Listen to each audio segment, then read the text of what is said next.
the 23rd, 2025. It is 10:01 a.m. I'm going to start over. My fault. Right. Good morning, everybody. Today is Thursday, October the 23rd, 2025. It is 10:01 a.m. This is the Josephine County Board of Commissioners convening for our weekly business session. We will start this morning's meeting with Adam Elledge leading out in the invocation, and that will be followed by the Pledge of Allegiance. Adam. Heavenly Father, Lord, thank you for this day and the opportunity to come and be a part of government. God, thank you for your wisdom and truth. God, thank you for these men that you have put in leadership positions. God, I pray that you give them wisdom and discernment, Lord, and I pray that we continue to be a great county to be a part of. In Jesus' name, amen. Thank you. Please join me and arise for our Pledge of Allegiance. I pledge allegiance to the flag of the United States of America, to the republic for which it stands, one nation under God, indivisible, with liberty and justice for all. Right, thank you for that. I'll call this meeting to order. Second item on the agenda is declarations of potential conflict of interest. Commissioner Smith? After reviewing the agenda, I see no conflict of interest. Thank you. Thank you. Commissioner Barnett? After reviewing as well, I do not see any conflicts of interest. Thank you. And I do not see any agenda items as a conflict for myself as well. The next item on the agenda is a public hearing. This is the first reading of ordinance number 2025-003, an ordinance amending the Josephine County Code ordinance number 2018-004 by amending text of the Josephine County Code Title 9 Rural Land Development Code to update the code sections and create Chapter 19.998, the marijuana businesses. And this will have the second reading scheduled for November the 13th. And at this time, I will open this hearing at 10:03. I would entertain a motion to ordinance number 2025-003 to be read by title only. I'll make that motion. I'll second that I motion. have a motion and second. Any discussion? None. Please call the roll. Commissioner Smith? Yes. Commissioner Barnett? Yes. Commissioner Black? Yes, Motion carry 3-0. thank you. We have James Black here from Community Development to present on this subject. James, good morning. Good morning, Commissioners. Yes, this morning we're looking at an ordinance. I'll give you a little background on how we got here to this point. In 2024, County Legal began the process to move the marijuana ordinance under Chapter 5.35 of the Josephine County Code into a new chapter of 1999B under the Rural Land Development Code. This places the marijuana ordinance into the Josephine County Comprehensive Plan and the Rural Land Development Code under the Planning Director's authority. The amendment required notice to DLCD, which has been done, and review by the Rural Planning Commission for recommendation to the Board of County Commissioners. On April 29th, 2025, the board unanimously voted to move this amendment forward to the Rural Planning Commission for review and recommendation. As such, the Rural Planning Commission held a public hearing on June 23rd of this year to review the amendment and provide opportunity for public comment. At the hearing, the Rural Planning Commission voted to recommend approval of this amendment to the BCC. After which, the Board of County Commissioners held public hearings on this matter on August 4th, 2025, and again on August 25th, 2025, in which they approved the amendments. In this ordinance, when we move Chapter 5.35 over to the Rural Land Development Code, there are two areas that are considered new language. And those two areas are Section 1999B-030, which provides a process for the Board of County Commissioners to revoke OLCC land use compatibility statements when certain standards have not been met. It also provides language to clarify how current licenses have the same rights and responsibilities. In addition, Section 1999B 040 incorporates the population density requirements currently listed in state statutes under Chapter 16 Oregon laws of 2024. The effect of these density requirements was provided to the board during the land use hearings that have occurred. If there's any more questions on this ordinance, I would be able to help you with that. Okay, thank you for the update. Commissioner Smith, any questions for Not staff? really. We've been over this pretty thoroughly. Correct. Commissioner Barnett, any? Yeah, we've been in some long discussions, Mr. Black, so thank you for all the education on that and everybody else who spoke up on that as well. So I have nothing further. Okay, thank you. And I have no questions as well. Thank you, Mr. Black. At this time, we will allow testimony. Each person will be given 3 minutes to speak, and that's to speak to this matter only. This is not an open session. This is to speak to this topic only. Who would like to speak? And before you raise your hand, I would just like to remind everybody of the rules up here on the wall so that we can conduct a good meeting this morning. Who would like to speak to this subject? Okay, I don't see any hands. At this time, I will entertain a motion for ordinance, for the approval of ordinance number 2025-003 to go to the second reading on November the 13th, 2025. I'll make a motion as stated. We have a Second that motion. motion and second. Any discussion? Oh, Okay, hearing none, please call the roll. Commissioner Smith? yes. Commissioner Barnett? Yes. Commissioner Black? Yes, Motion carry 3-0. thank you, everyone. And at this time, we will close the public hearing at 10:08.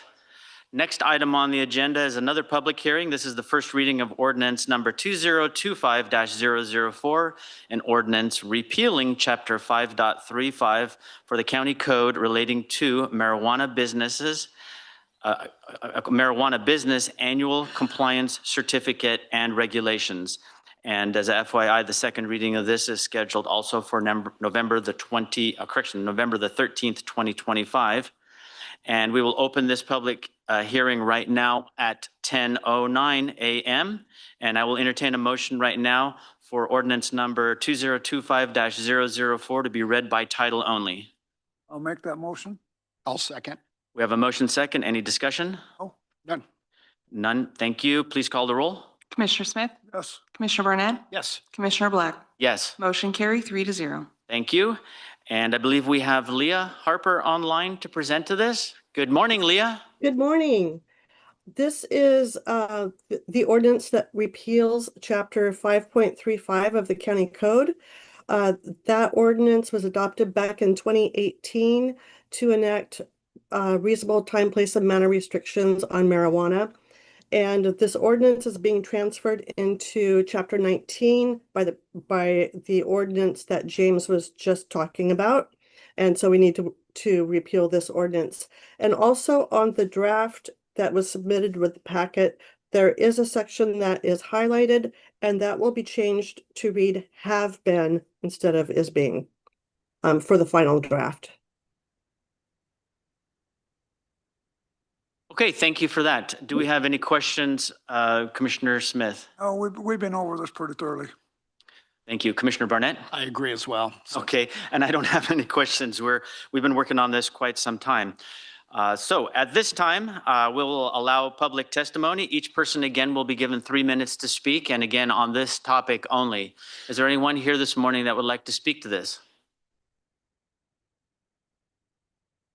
Okay, seeing none, I'll bring this back to the board. And at this time, I will entertain a motion to move ordinance number 2025-004 to the second reading for November the 13th, 2025. I'll make a motion as stated. I'll second that motion. Any discussion? Oh, Hearing none, please call the roll. Commissioner Smith? yes. Commissioner Barnett? Yes. Commissioner Black? Yes. Motion carry 3-0. Okay, thank you, everyone. And at this time, we will close the public hearing at 10:11 a.m. Next item on the agenda is administrative actions in consideration of, and this is an invoice from JB Steel for a payment in the amount of $112,650.48. I don't believe we have our airport's manager here to speak to this, so I will briefly talk about this. What we have here is a normal course of business, an invoice that needs to be paid. Because of the size or the amount of this invoice, it was my request to bring it here to the weekly business session and to allow anyone to see it on the agenda and possibly speak to it if they choose to during their 3 minutes of addressing the board. This invoice is for construction for some hangars at the airport, and it is all grant money that is paying for it. It is all ARPA money. And they are making good progress on this, and all we're doing is going to approve this invoice. Do we have any questions from the board? I have no questions. None. Okay, thank you, gentlemen. Next, we'll move on to requests and comments from citizens. This is where you'll have 3 minutes to speak, and you can speak to any topic that you choose. Before we get started, I see there are a lot of new people here that I don't regularly see at these meetings, and I want to say thank you for coming out. We really appreciate to get public input.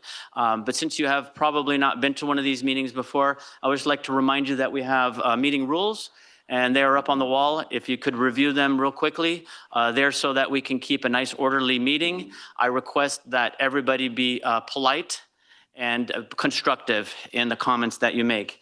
As well as that, I would like to read a statement from our legal counsel to remind everybody what electioneering and political campaigning is and what's not allowed.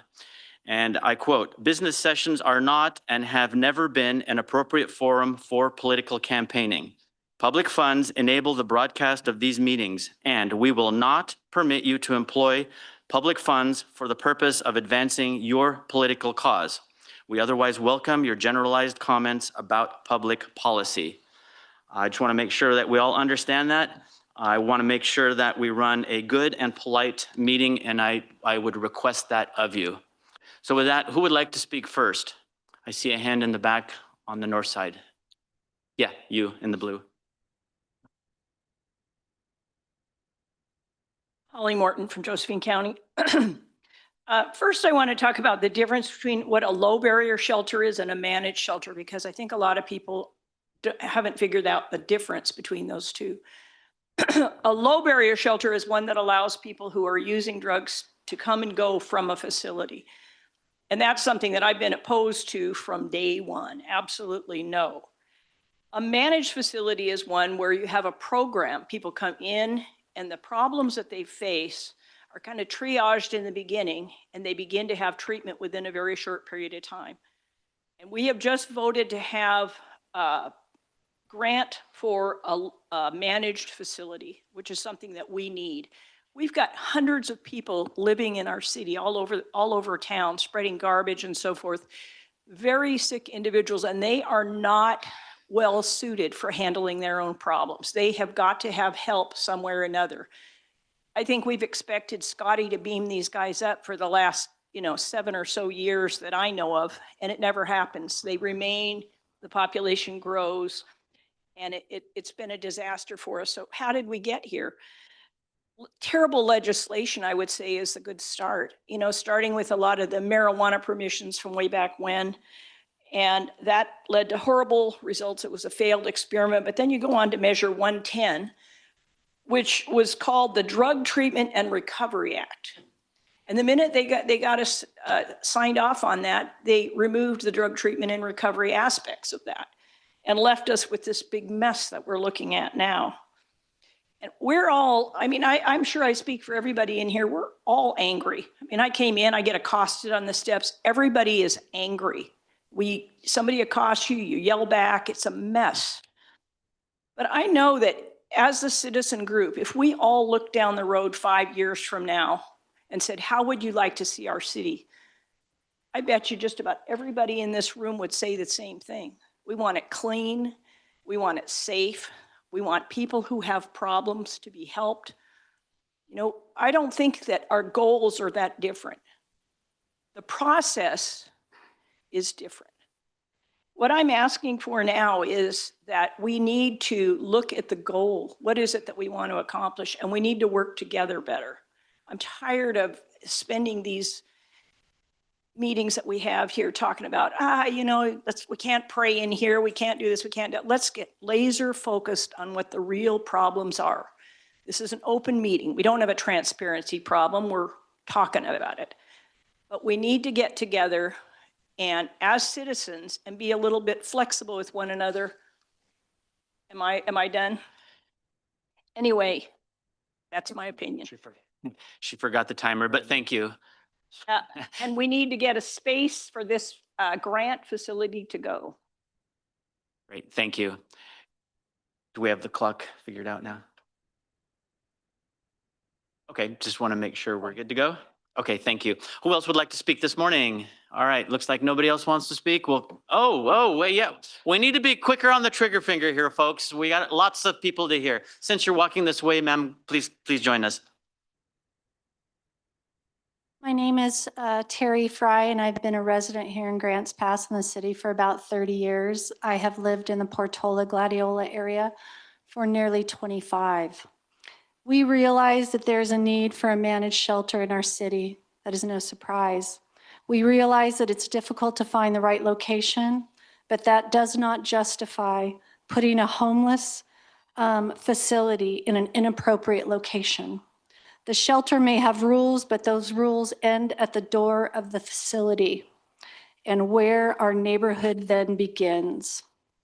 We are told the decision fixes the problems we see downtown, but then we are told the facility have rules for those living there that they have to abide by. But where do the people go who break those rules and leave their doors of the facility? We're told the facility will provide treatment options for its residents, but I was just spoken to a couple days ago by the gentleman with U-Turn for Christ, who stated that in the first phase of their program, there's only 35% of those who have success in that program in phase 1. Where will the rest of them go when they leave or are kicked out of that shelter? Well, the first place they will go will be across the street from hundreds of well-kept, well-managed condominiums and homes, businesses, nice businesses right down the street from 2 schools to which the school board has already voted their extreme concerns over this location. We have no guarantee that the issues of addiction and mental illness will not spill out into our neighborhoods. That is why these facilities should not be so close to residences and schools. It may be difficult to find a better location, but we voters expect that our leaders would solve these difficult problems with wisdom, not what's simply in front of you as the quick and easiest solution to make. In fact, I'm here today because I believe, sincerely believe, that our leaders can do better. Thank you very much. Okay, thank you. Can I just throw out one comment in regards to this? And with all of the challenges that we at the board have, we have difficult road to navigate. I understand this is a controversial subject and nobody's really happy. Everybody's about the same amount of unhappy. What would really make us as a board happy, well, I can't speak for my colleagues, but would make me very happy is bring your concern, bring a solution. That's all I'm asking, because if we hear the same complaining, wah, and nobody brings us a solution, because I'll be the first to admit, I'm not the smartest person here on the dais. Heck, probably not even the smartest person in this town, okay? We need help. Solutions need people to contribute to the problem. We want to get to an amicable solution to what we're talking about right here, but if we're not going to get any help, we're just in that same subterfuge going round and round and round and round. I understand the complaints about the people that are unhappy about certain things happening or certain things not happening. Bring your suggestions. Thank you. Who would like to speak next? Okay, I see a hand all the way over here on the north side.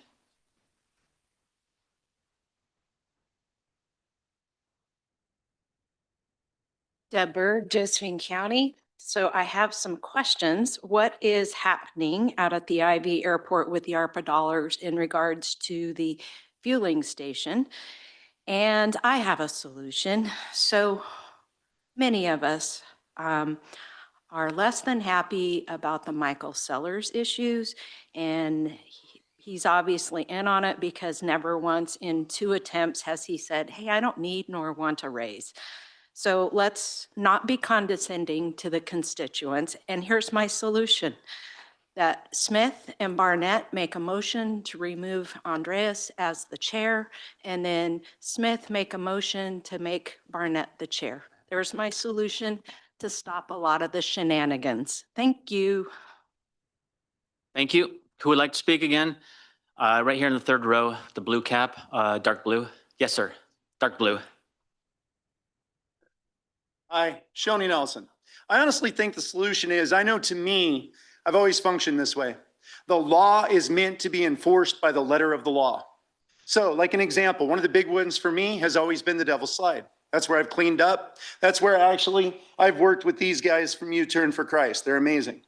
Now, what I mean by the letter of the law, explain to me why, okay, homeless people can go onto private property and camp. That's illegal. If you go and you look to Oregon statutes, all right, that is a misdemeanor.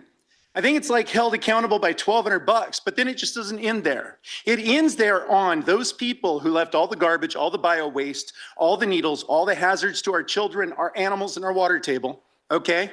The cleanup to that is supposed to go back to them.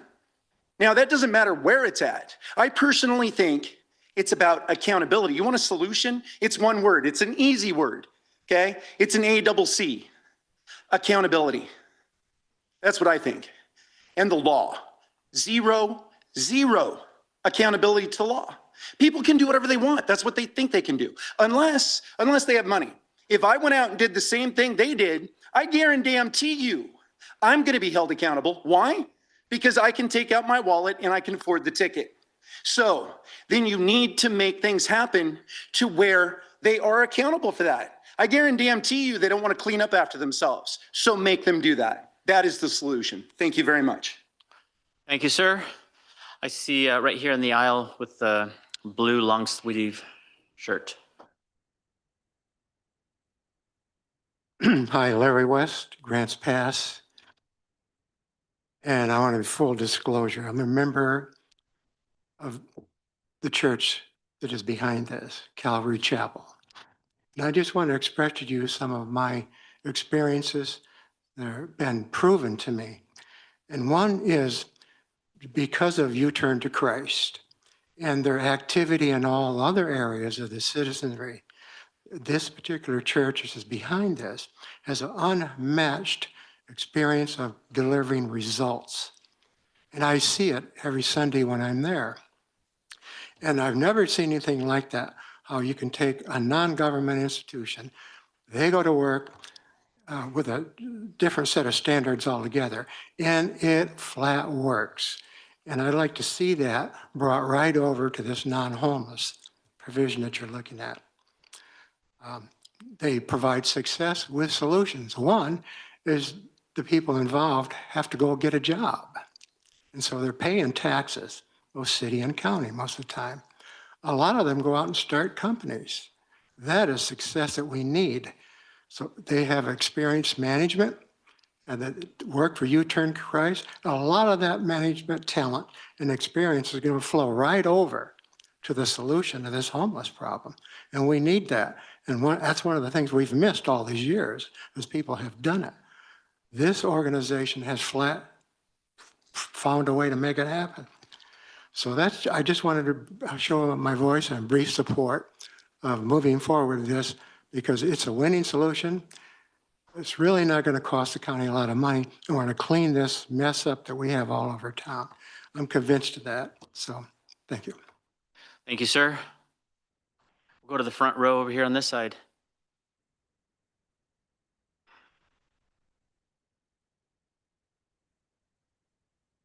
Bob McGuire, lifetime, lived here all my life.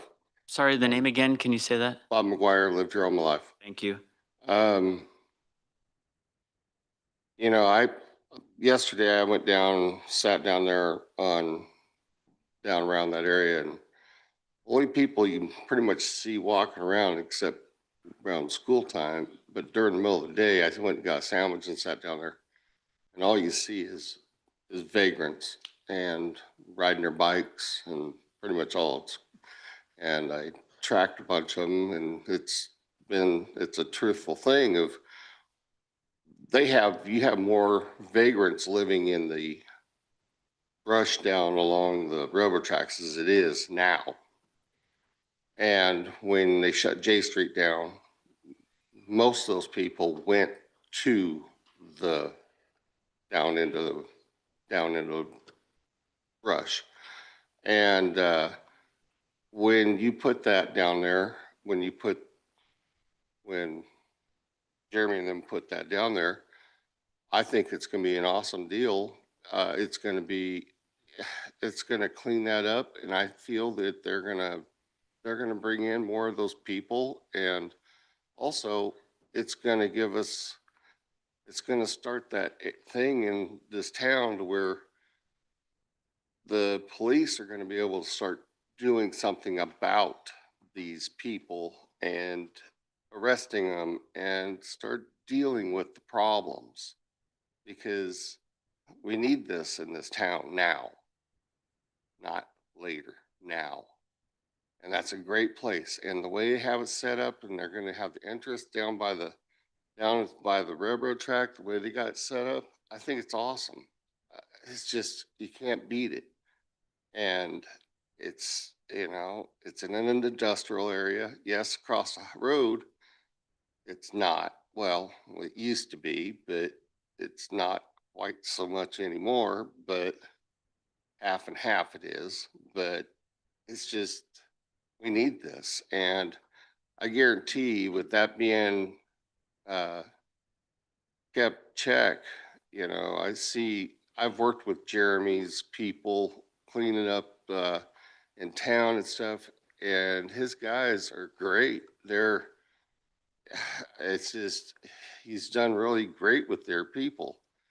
And so I say that I think it's a great idea, and I think it's going to be a good thing. And you know what? If people have problems with it, I think people need to get up and volunteer and help them. And, just volunteer. People need to volunteer. So. Thank you, sir. From this side, against the back wall with the green hat.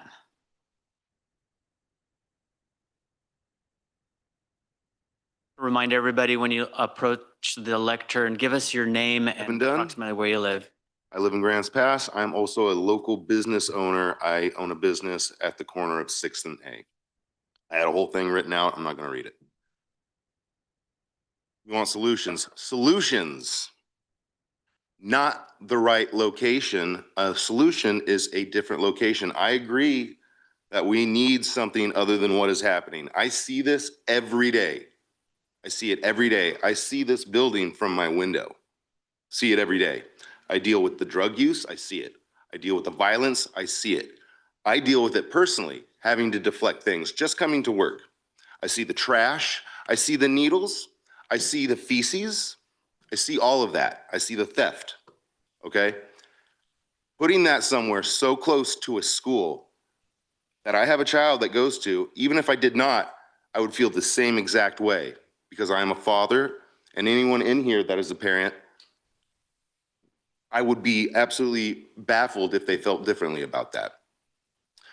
Solution is somewhere else. There are multiple sites that this can be taken. Well, there's one right next to Safeway. We'll give you a couple seconds Okay, more. there's one right next to Opportunities for him to address us. Please, Okay. the crowd, keep your comments to yourself. You'll have an opportunity to speak. Moving on. It's Give you eating more up my time. Moving on. There are other places where I just gave one, but there are multiple other places that aren't so close to a school or a neighborhood. It states that it's a half mile from the school. It is not.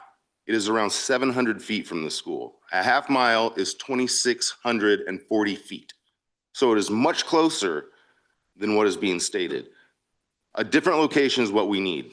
I see this every day. This city has gone really down in a big way. It seems like it's absolutely overrun. It seems like they run it and do whatever they want to do. And we have our hands tied. It's unacceptable. They need help. Help should be given. We can't just sweep them under the rug or push them aside. They need help. But that is not the location to have it. Thank you very much. Okay, thank you. Again, like I said earlier, we're open to suggestions. To only say that there are many other locations out there, that sounds fine and dandy. Give me an address. All right, right here with the red hat in the aisle. Mike Pelfrey, county and city resident. Well, first I'm going to start off by saying that our city councilors, most of them, are extremely dysfunctional. We've been talking about this for probably 4.5 years, and we are still sitting here talking about it today. All we did was change pants in January, and we get the same message, and they're still not doing anything. So I have offered many solutions. For one, I have shared information about what the city of Walla Walla has done. I encourage everyone in this room to look that up and see what they've done with their homeless situation. There's a lot of similarities to Walla Walla and the city of Grants Pass.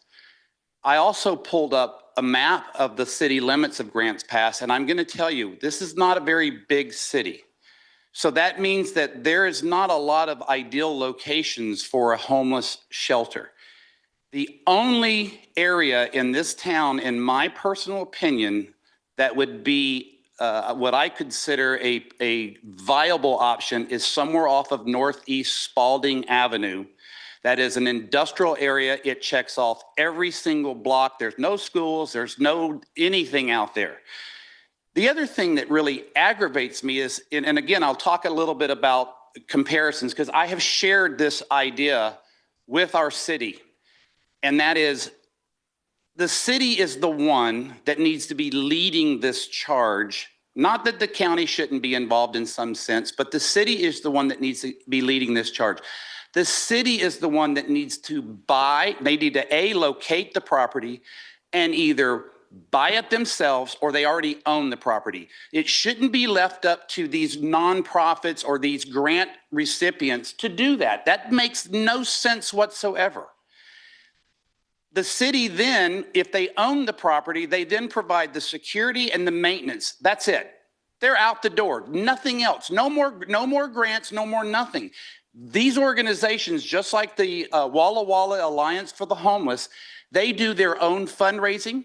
They do everything. Believe me, I have sent this information to our city manager. He's as worthless as on a boar.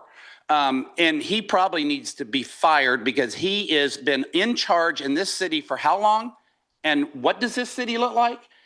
I mean, we have people that look just like Charles Manson roaming our city streets, defecating all over the place.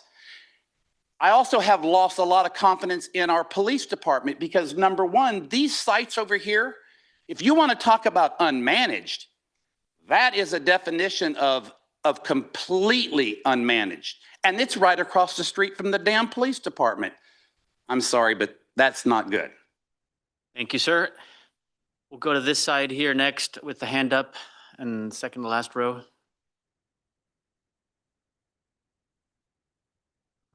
Connor Kirkpatrick, Josephine County. I just wanted to say there are 2 other locations on the table still. There were 3 proposals. I don't know how many people in here watched the 6.5 hour long meeting on Monday, but all 3 applicants were interviewed, myself included. And I actually agree with the previous speaker on the ideal location is on Spalding, between Spalding and Industry. That's the location that I proposed. The issue why that location doesn't work necessarily for a lot of other budgets is the property itself is $1 million property. So the grant is for 1.2 million. So 83% of my budget in my proposal was going towards purchasing the ideal location. So the whole grant thing, it was a difficult process. Everyone says, why does it have to be so close to town? That was a requirement of the grant for it to be within the urban growth boundary. A lot of people don't necessarily realize that. So it was a very difficult task. You know, Pathways isn't trying to harm your children or harm your neighborhood. But there are other locations on the table. The other thing I would want to say is it does almost seem as if the city kind of conveniently shifted responsibility of the homeless issue to the county in this way. I would recommend that if the board decides to go forward with Pathways, they should sell the property. It should be a purchase because lease agreement with the grant might complicate things. I don't know how long. The board would also need to be confident that those lease negotiations would be done, within 30 days because they need to be fully operational within 6 months. So the board would need to be confident that you can get those lease negotiations done or just do a purchase. I think it would be cleaner for the county to just sell the property to Pathways. But anyway, those were my thoughts. And there are 2 other locations that were proposed, and they are essentially still on the table, I believe. Thank you, sir. Right here in the front row. Oliver Herrera, county area. I just wanted to mention that, or to remind the public that this homeless issue predates the existing city council. It's been going on for a very long time. So there's been lots of discussions and lots of meetings. And I don't know if I'm for or against this property, but I did want to bring attention to the fact that no area is going to be a good area no matter what. And everybody in here has probably suffered a lot with the homeless. It's why they're here. And so because I'm a logistics girl, I did want to point out that, unless you really looked at logistics, it don't look so bad. And in comparison to what has been presented thus far, if you really read into this, it seems like better than what we got, even though it's maybe not good. But definitely the logistics of, the entrance and the security surveillance system, the 360-degree police 24 hours a day, 27 days a week security that also comes along with that, and various other things should be considered when you're making your decision. Also wanted to bring attention to, not just the fact that this problem predates the existing leadership, including the commissioners. There was something that just came out yesterday. I just want to read just the first part of it. It says the Local Control and Safety Act has just been submitted by famed legal mind John DeLorenzo and Preston Mann of the Oregon Business and Industry. This proposed measure aims to overturn a 2021 Oregon law that restricts cities and counties from tackling unsanctioned camping. This 2021 law is the biggest barrier to fixing the homeless crisis. By repealing this law, local communities would gain the authority to decide how to best manage the homeless crisis on their streets, ultimately enhancing community safety. Now, I just didn't want you to forget that we are in a unique situation here. And, a lot of other people are using the Grants Pass Supreme Court case to deal with their homeless people, but we have been restricted, and this is a state thing, and I won't get into the whole Democratic relationship with all of that, but please consider those things when you're making your decision. Thank you. Thank you. Someone from this side against the back wall.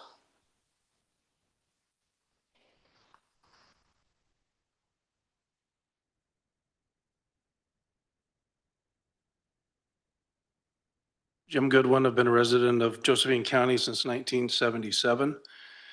I have to go a little bit off script because I think I witnessed an all-new low just a few minutes ago where concerned parents with elementary school-aged children a stone's throw away from this facility were met with, "Where's your solution? Wah, wah, wah." I think I got that right. I don't think that's acceptable, Commissioner Black. But it was enough to derail me off of my original intent. A lot of years working in the system. This is our Bible, the Criminal Code of Oregon. In light of the Department of Justice investigation into Josephine County government, I have an idea. The section I'll be reading from state and public justice offenses. There are actual ways in Oregon law to hold elected officials, county officials accountable by a criminal means. Here's one that you might find interesting. 162.305, tampering with a public record. 1, a person commits the crime of tampering with a public record if, without lawful authority, the person knowingly destroys, mutilates, conceals, removes, makes a false entry in, or falsely states any public record, including records related to the Oregon State Lottery. Now, at least you can say you don't work for the lottery. If you don't have a criminal defense attorney, I suggest you get one. Thank you, sir. We'll go against the back wall over here on the north side.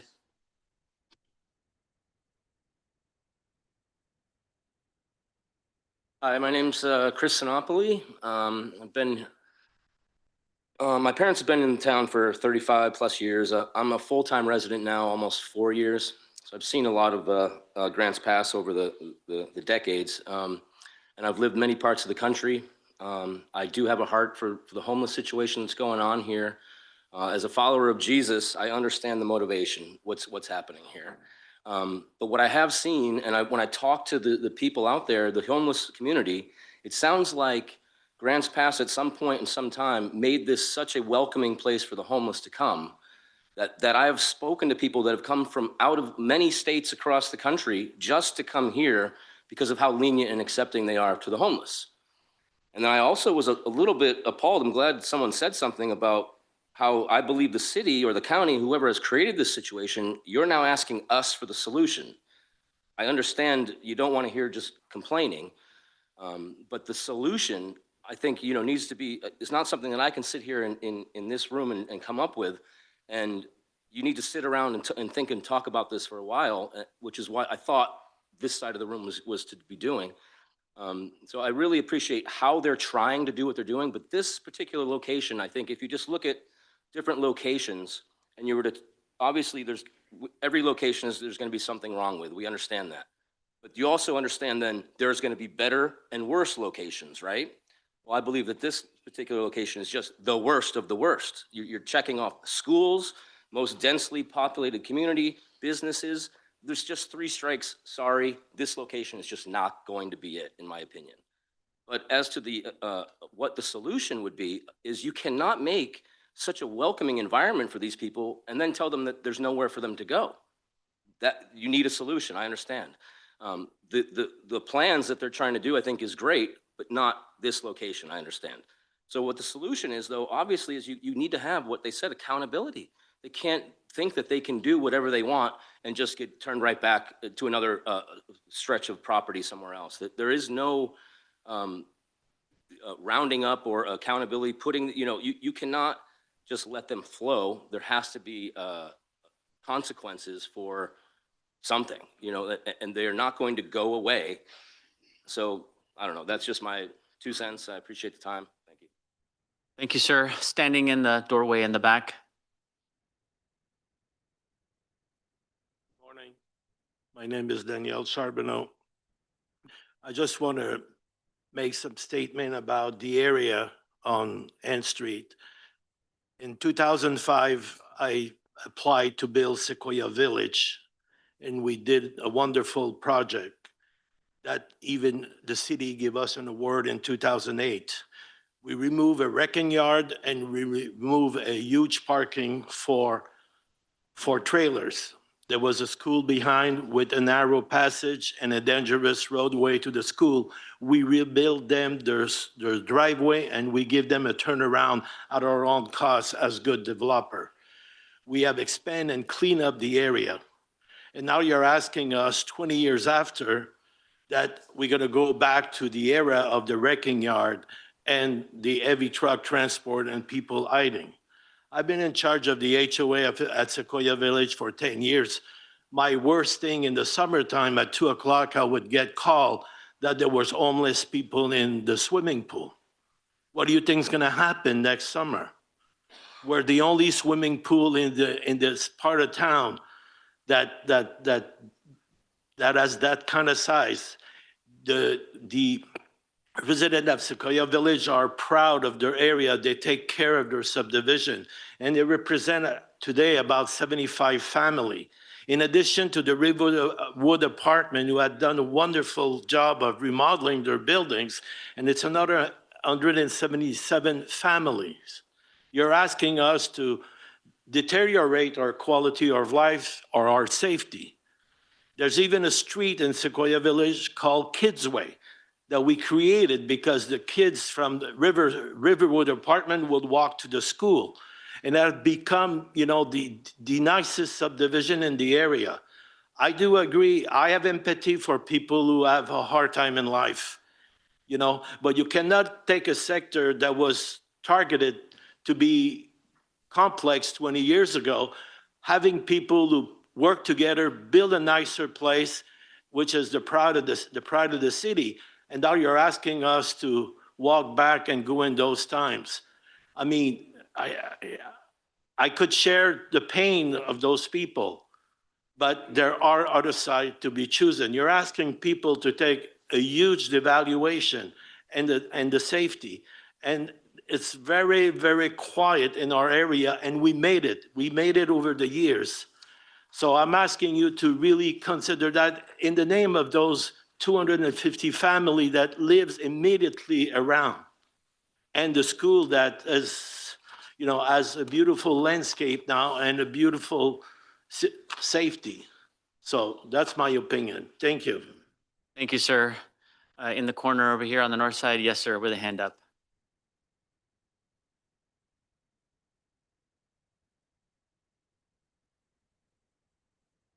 Good morning.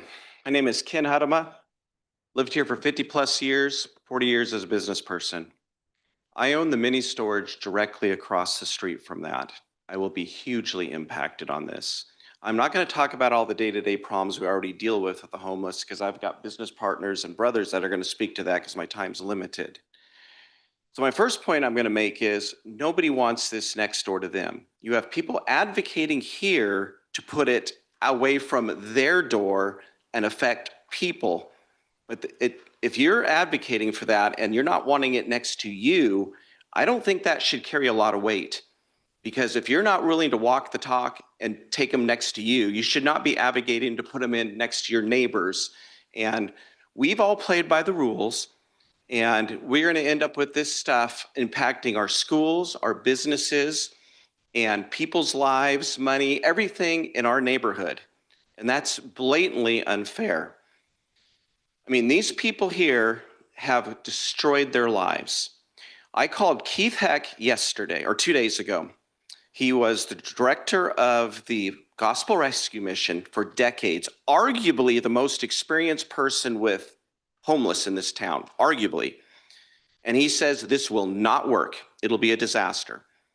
Number two, me, if I were a druggie, I can go to the Gospel Rescue Mission on any given night and they have beds available, always. So they're actually not solving any problem here. There is places to go. They just don't want to deal with the rules. Now I keep hearing talking about rules. Again, they don't want to go by the rules, these homeless people. So what are we gaining here? If it goes high barrier, like the Gospel Rescue Mission, there's not going to even be clientele for it because there's already beds available. Now, if I'm a druggie, I directly ask Keith, is there services if I don't want to go to the Gospel Rescue Mission to clean myself up now, today? There's state services, there's other services, there absolutely is. So then, yesterday, I called the Gospel Rescue Mission and asked for a supervisor. Had the same conversation, except he became very animated on it. And he said, you will have problems with drugs like none other, sexual perverts, convicts, and all kinds of things. And my brother's going to speak to one of the sexual pervert things at a storage that we've dealt with. And that's all coming. And he said this low barrier business will not work. If we look at the West Coast alone, they have thrown billions of dollars at this homeless problem. And what have we got? Nothing. Now, as far as solutions, I grew up in Rogue River. You can go to Rogue River today. You will not see any homeless person there. I don't know what they're doing differently, but if you do see a homeless person, they're gone the next day. You can go to Gold Hill, same thing. You can go to Jacksonville, the same thing. One of the other businesses I do is haul rock. So I drive all over the place with dump trucks and I see and I watch. There's something called enabling going on here. And I can give countless examples of that, and I just don't have the time to do it. Thank you for the time. Thank you, sir. We'll go to this side over here. Anyone over here? Yes, second row.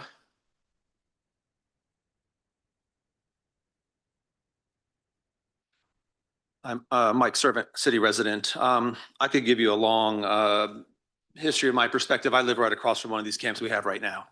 And you've heard all the problems, you've heard all the complaints. We deal with it on a daily basis. As for the comment that just occurred, people saying that, well, you know, we don't want it by us, let's put it by your neighbors. I want to remind everyone here that what they are proposing looks nothing like this. Okay, these are essentially cages full of people that are unmonitored, unmanaged, and unsupervised. That is not what is going to be recreated. Most people view this project as recreating what we had in the parks and what we have downtown, and that's going to go in their neighborhood. It's going to look very, very differently. I'd really encourage people to educate themselves on what is actually being proposed before they make a knee-jerk reaction. Of course, nobody wants this in their neighborhood. Nobody wants this. I certainly wasn't asked before they put it in my front yard. But what we listen to the podcast, the update that the city manager, who I have lots of problems with, lots of you know that, but he gave a very educational podcast with Sam, who runs Rogue Retreat. And that is more like the model of what's being proposed. And you can listen to what they've done to mitigate the neighborhood problems. You can listen to the outreach that they've done. You can listen to how they had some initial increase in calls of complaints because some of them are medically related and those have gone down drastically. If you look at Medford, the homeless problem is much, much better than what we have in Grants Pass. There are solutions. I wish we had started on them sooner, but at least we are finally working toward a solution.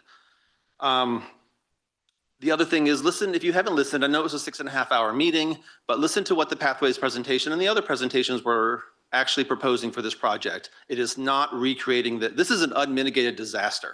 I can tell you countless things about that. This is not going to be that. There are not a lot of good properties in town. Nobody wants this near a school. I totally understand that. Unfortunately, the way we design schools in this country is you disperse them around the neighborhoods, around the city, so that every district has its own representation. That is not what's happening. Time's up. Thank you, sir. Oh, wait, That was really it fast. did? Okay, I'm sorry. Thank you Another for minute? clarifying that. Can we give him another minute? Is that correct? Thank you for that. 1 minute or 2? One is Fine. fine. Okay, well, let's start the clock. We're ready? Okay, so as for people's concerns, I'm glad that there'll be 24-hour supervision and management, which we're not having now. The police are also proposing an exclusion zone around this property to help mitigate the problems that occur outside of the camp. And for the concerns that people have, well, what are they going to do when they leave the camp? We can't control their behavior. Every person in this country and in this city has a right to travel freely around the city. Homeless people are walking around all over town right now. That's not going to change. At least this gives us some ability to manage the behavior, help lift people out of homelessness. For those who want and can be helped, this is a way out. I think that reduces the overall homeless numbers, which is everyone's goal. So if this project can't work, you know, we're back to the square one. If there are other properties available, I would be welcome to entertain those too. But these groups did an extensive search of what is available, what meets the criteria, and it's going to be near a school somewhere. We have to find a way to do this the right way. Thank you. Thank you. And my apologies for the technology problem with the timer. We want to be as fair as possible to everyone that we can. So we'll go to this side next. Who in this side? Second row with the blue cap. Hi, I'm Jeff Beck. I'm a resident of the community and I'm an advocate for the children and families of the N Street area. There are 2 solutions to this problem that are already in the hands of the city council. So the N Street property, which is 0.2 of a mile from Riverside Elementary School and 0.3 of a mile from Gladiola High School, is absolutely the wrong place. You guys have the power to refuse to lease or sell that land for this homeless shelter because you're putting children's safety at risk. And you guys will be the ones responsible for that. You can either protect the children or not. Putting this homeless shelter that close in proximity to an elementary school and the high school is unconscionable. You know, those kids have to travel down N Street to get to those schools. And that's across from where this homeless camp is being projected to be. Those people don't have armed guards keeping them in 24 hours a day. They leave and come when they wish. And what's the easiest thing to do? You know, they say they have zero tolerance and rules there. Well, what about zero tolerance what if the people there have zero tolerance for sobriety? What are they going to do? They're going to walk across the street to the community next door, Sequoia Village, or Eckstein Park, which is behind Riverside Elementary School, and do their drugs, you know? And it's just going to be something that puts the children in danger, the families in that community in danger, and leasing this property would be a huge liability to the county and the city. Selling it would also be a liability. And, you know, heaven forbid, a child walking to school down N Street, something happens to them that's associated with this shelter, there would be no forgiveness. So thank you for your time. Thank you, sir. We'll come back to this side here. Anyone on this side want to speak? Yes, sir, front row.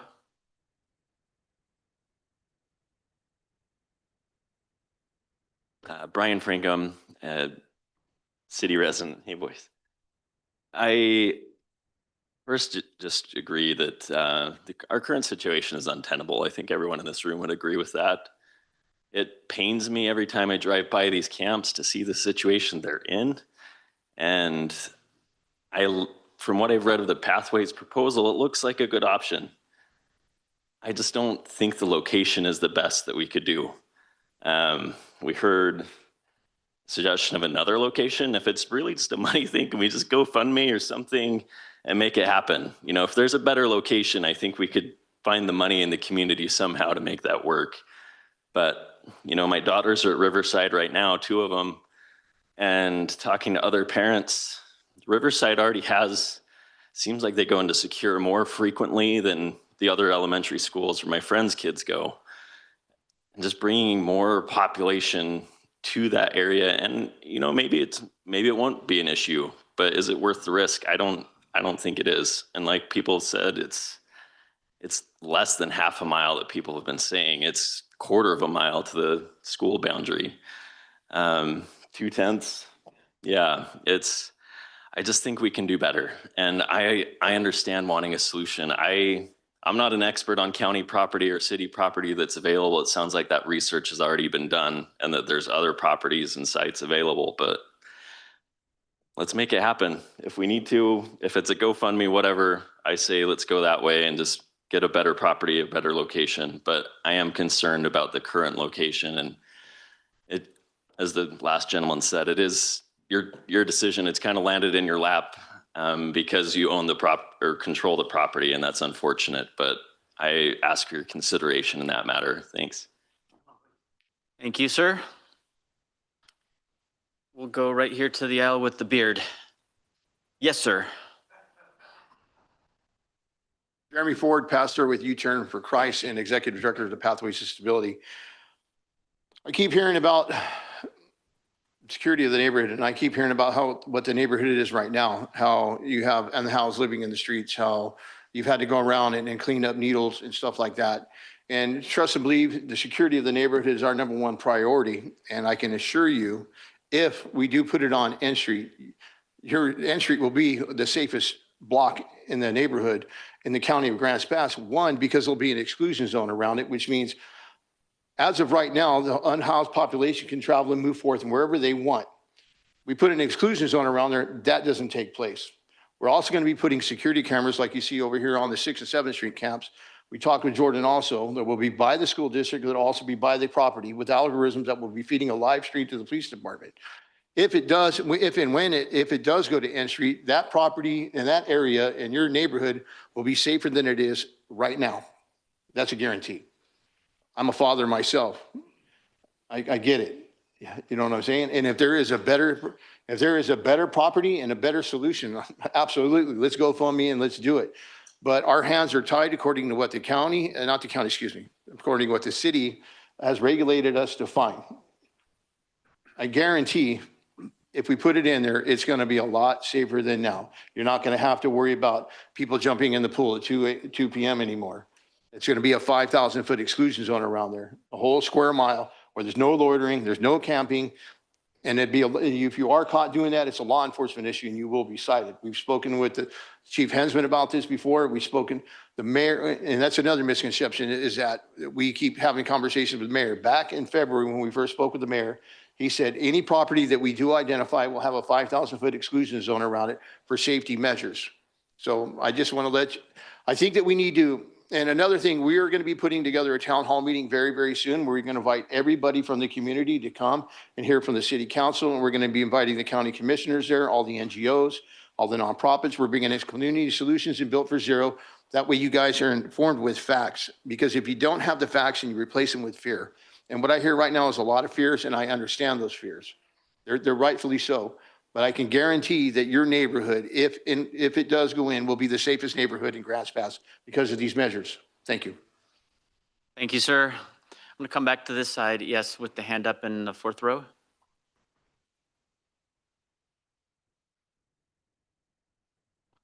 Gail Gasso, Grants Pass. After learning about the criminal activity and the ongoing investigation of the commissioners, I request that Michael Sellers be fired immediately and pay back the retroactive pay raise that was done illegally, and that all three of you resign your positions immediately. Thank you. Thank you. On this side, first row.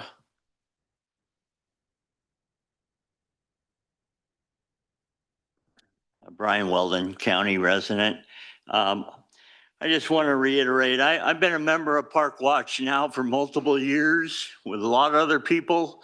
And when you think back what Riverside Park looked like 2 years ago, we've done a lot to clean up our parks, to clean up our city. Just here in this last summer, we've worked with Jeremy and his awesome crew of men to clean up down the railroad tracks down here by 6th Street and 7th Street. Yes, there is a great deal of lack of accountability right there in the 8th Street. There was the same thing at J Street. There was the same thing at Tussing Park and Baker Park and all the other parks. With people just doing whatever they want and destroying our community. We have worked very, very hard to stop that. I am 100% confident in Jeremy Ford and Julie Thomas with Pathways and the men that he has working with him to ensure the fact that this area on N Street will be safe around that school. If you look at the video right now that one of our Park Watch members has of the homeless along the tracks, I mean, where's the railroad union? All the way to Devil Slide, it is a complete disaster.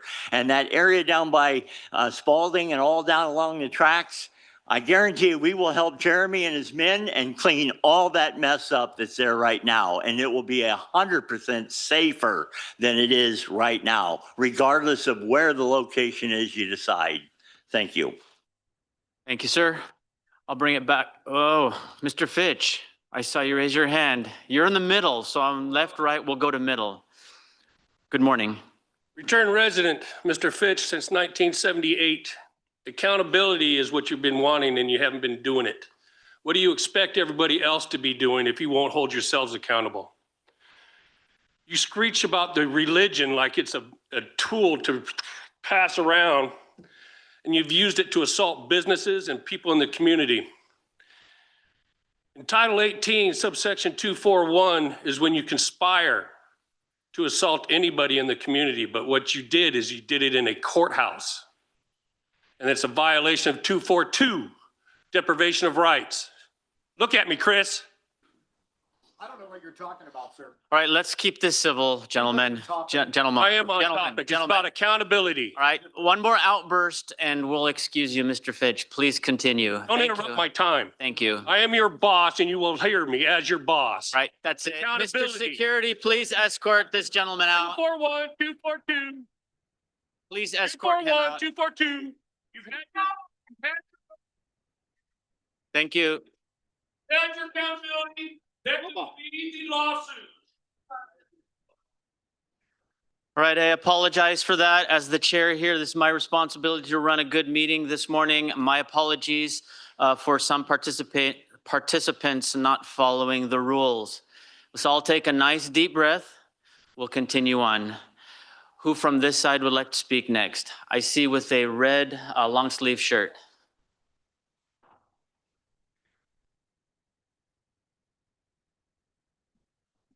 Hi, I'm Fawn Dapper from the city, Grants Pass. I just wanted to say that I think what the city council has left in your hands is a shitty thing to do.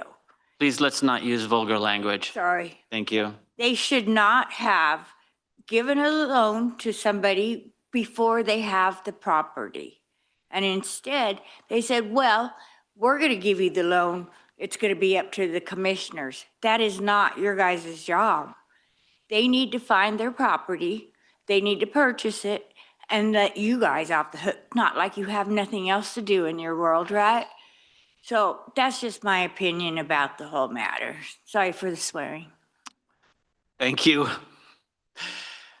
Coming back to this side. Nope. Yes, right there with the pink and white blouse.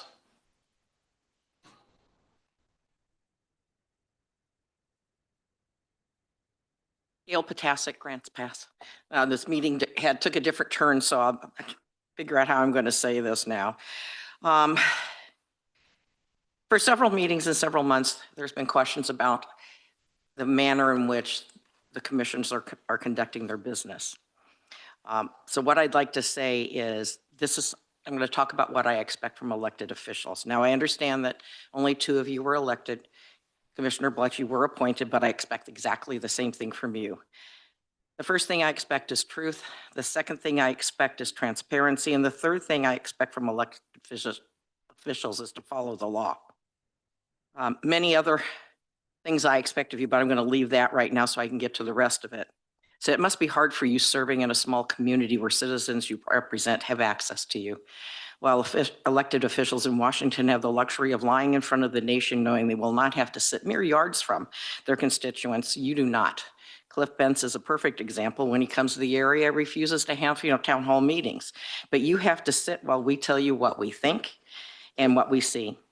It appears that many of your constituents are unhappy with your actions related to Michael Seller. It seems you created a new position and appointed him to that position as Director of Operations without public input, public decision, or public announcement. You can't say you didn't know this was wrong because former commissioners were called on the carpet by county legal for the manner in which Sellers was hired, yet it looked like you learned nothing from that. The other personnel actions have been completed that have not followed county administrative law or policies.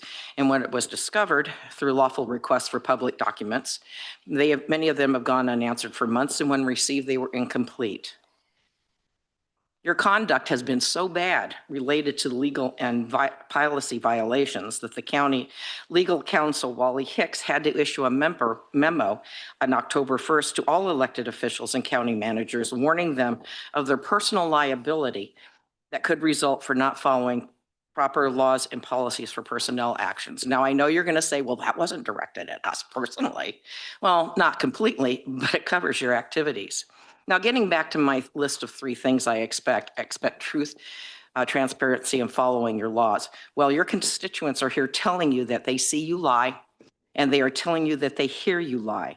Your constituents are here telling you that they see you make decisions affecting them behind closed doors, and they hear you tell lies about it. Your constituents are telling you that you're failing to follow the laws, and they see that happening, and that you're ignoring the county. Your constituents are also telling you that they expect you to better, and if you don't, we will replace you by someone who will. Thank you. Thank you. We'll go to this side here. Okay, you've already had a chance to speak. You can't speak twice, sir. We'll go with the wavy hand in the back.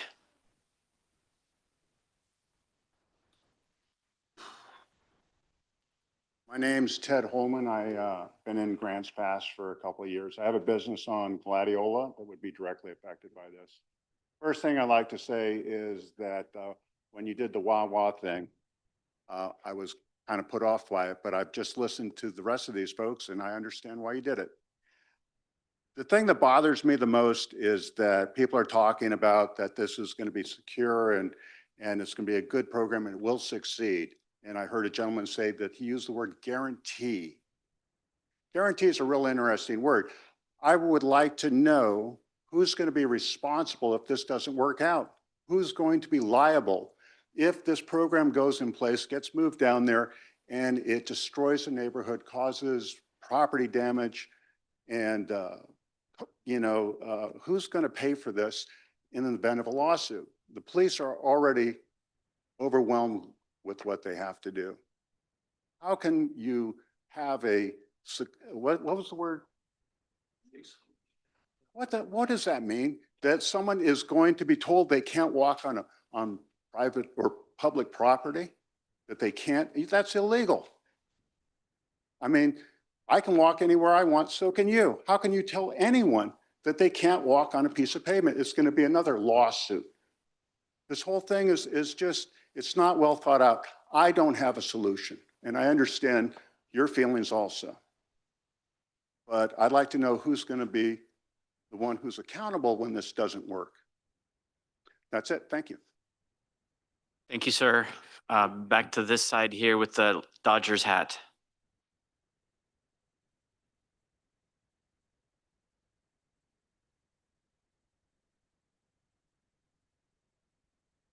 David Dapper, city resident. Thank you for what you put up with sometimes. But I just, a few years ago, before this current thing was going on, Brock and myself and Councilor King, we went down to Rogue Retreat to see what they had going on. And it was eye-opening. It was a lot different.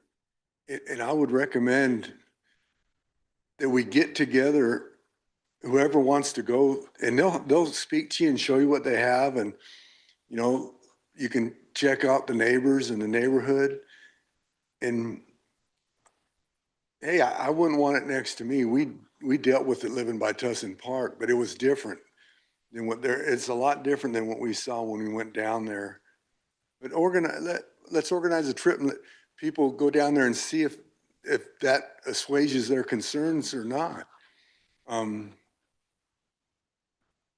I think the people that live in that area deserve to see what they're signing up for. That might chill a lot of things out, because it really, they don't mess around down there. If there ain't junkies all around in the neighborhood, they get them out before it screws it up for everyone that lives there and is trying.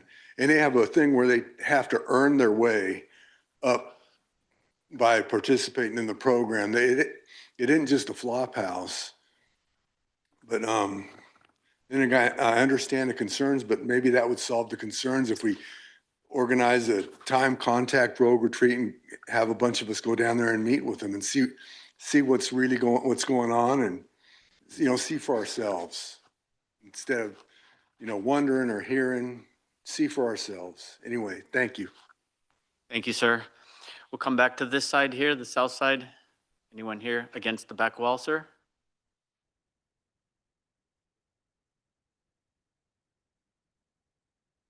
My name's Jacob. I've been in the community since 2013.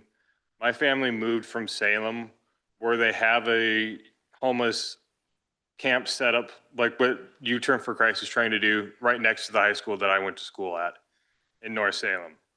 I reached out to some of my former teachers that are still teaching there, and they have a lot of the problems where when people leave their camps, they go and do the drugs next to the schools and then come back to camp.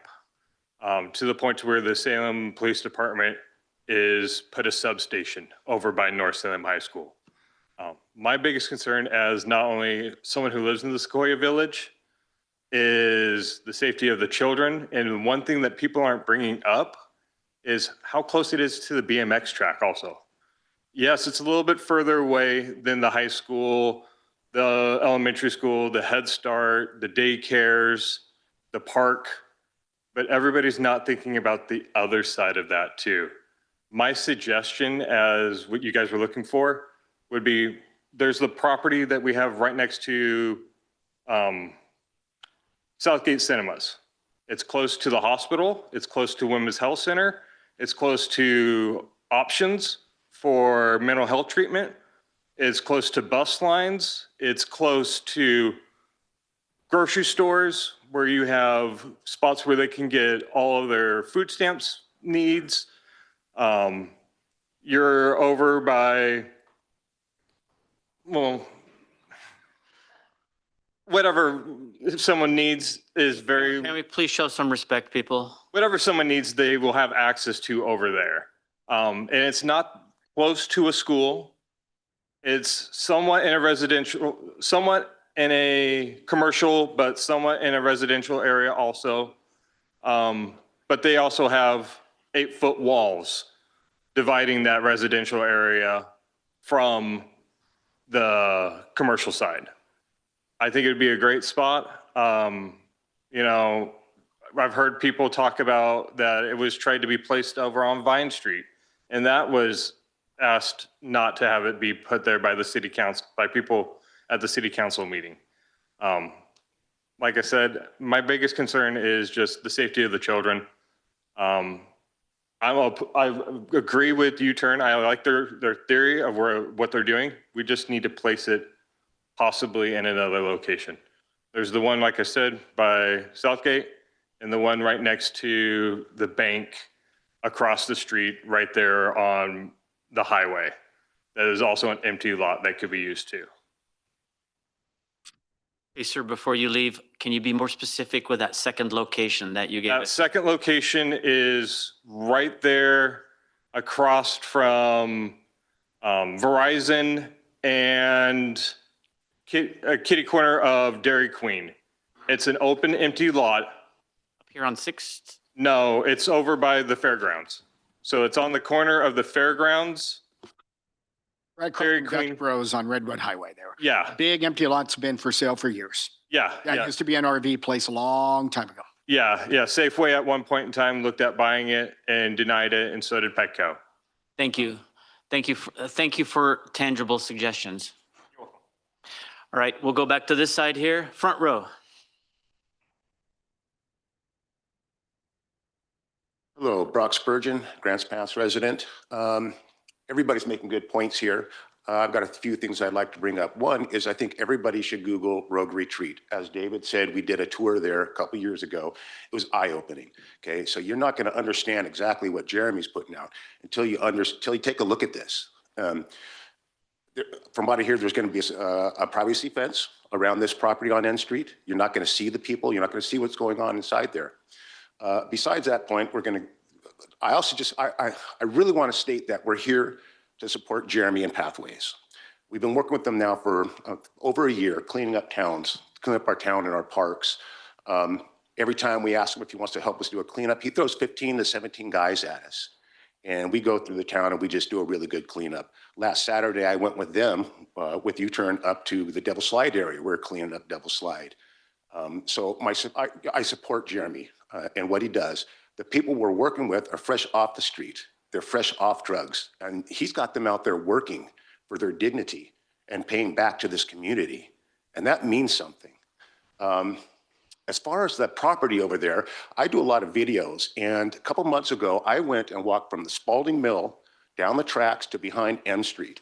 I counted 12 vagrant camps there.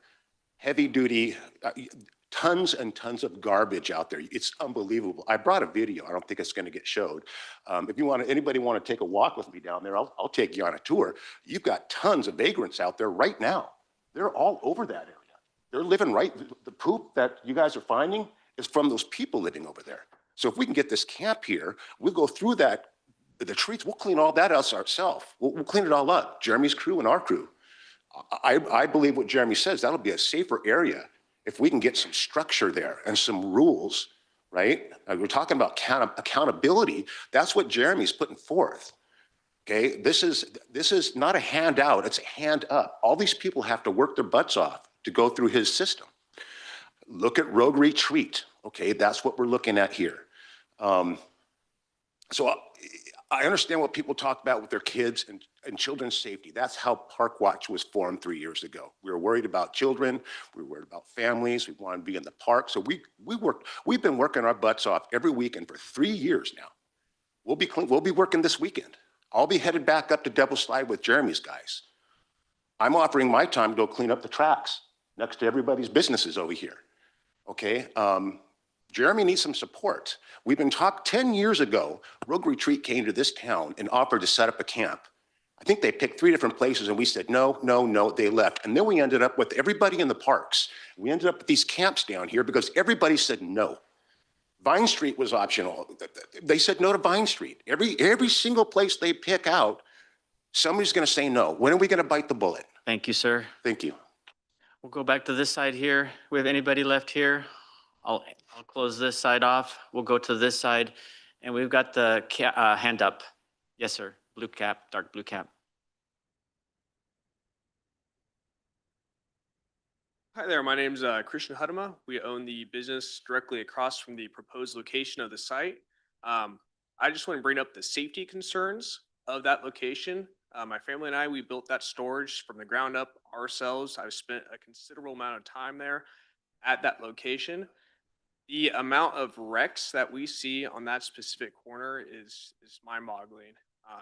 Every single year, we have multiple instances where people lose control of their vehicle, actually drive into a retention pond. We've had 3 or 4 instances where people drive into a retention pond. I've seen log trucks roll over on that, or excuse me, not log trucks, rock trucks roll over on that corner because of excessive speed. It's a dangerous corner, and I think putting that homeless camp there is inviting a accident to happen. Thank you. Thank you, sir. Yes, sir, with the hat. Yes, sir. My name's Austin Hudema. I'm Christian's cousin. I'm going to speak to the factual evidence of what we've dealt with homeless on our properties as of right now. And if you put the homeless camp, homeless shelter, rehabilitation center, whatever you want to call it, this is what will happen. There will be trespassing on all the parcels around there, guaranteed.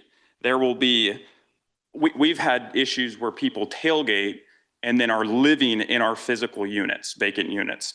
Had to go down there, call the cops, get them trespassed, whatever.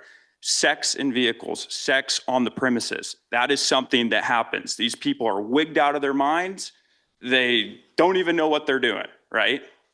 It's just frustrating when you take citizens, law-abiding, good people, tax-paying citizens, and constantly will ram down the throats with these new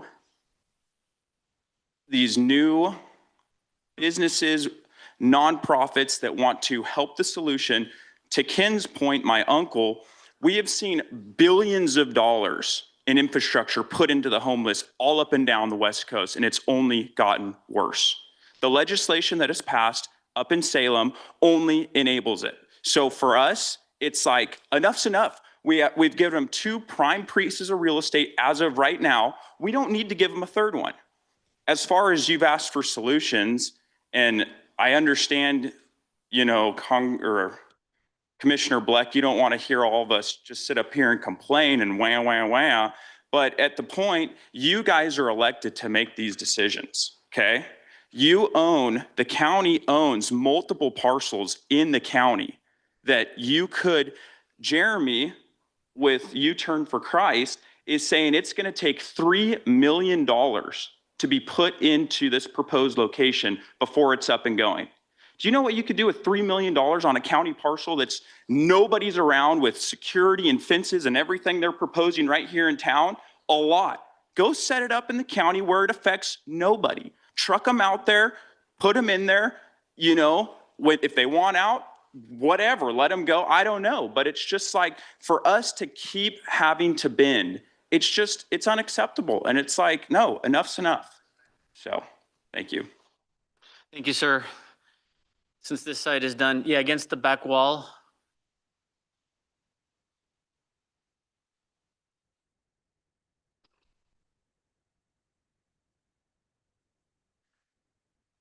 Bonnie McDonald, resident of Grants Pass. I'm not totally knowledgeable like a lot of these other people, but from what I see, our camp population isn't all just one type of person. We've got the elderly and the handicapped. We've got the homeless that are not on drugs. We've got the addicts who want to change.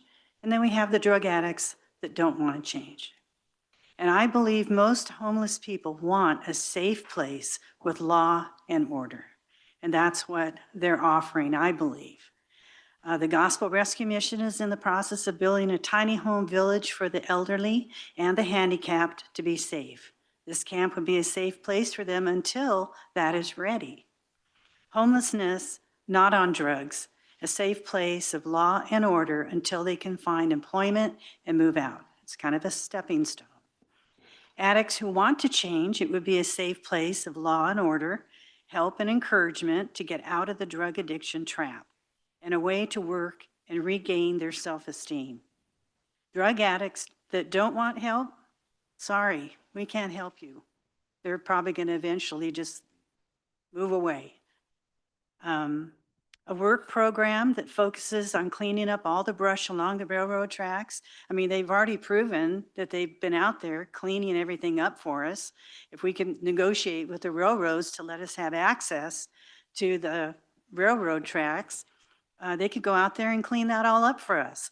And most of the people that are afraid that the homeless camp is going to cause danger to them, I have news for you. There's already homeless camps in those bushes all along the railroad tracks. There's holes that go down into the brush from the sidewalk on Agnes that go into that brushy area, and they're already living there. You just don't see them. So if these people can have a work program like they've cleaned up Devil's Slide and can go and clean up all that brush all along the railroad track, all behind the facility, the police facility there. And it's a huge fire hazard for our city, and it's a dangerous place for drug addicts to hang out. I'm sure the surrounding neighborhoods would really appreciate that being cleaned up. And maybe they could find it, maybe you guys could find it in your budget after you have saved us $1.5 million a year just by your reorganization. I want to thank you for that. But out of those saved funds, maybe we could find some funds to help pay these men to go out and clean up this brush. And that would give them a sense of accomplishment and self-respect. And they would become our heroes instead of a detriment. So thank you. Thank you. Anyone else here on this north side? Yes, sir, with the orange hoodie.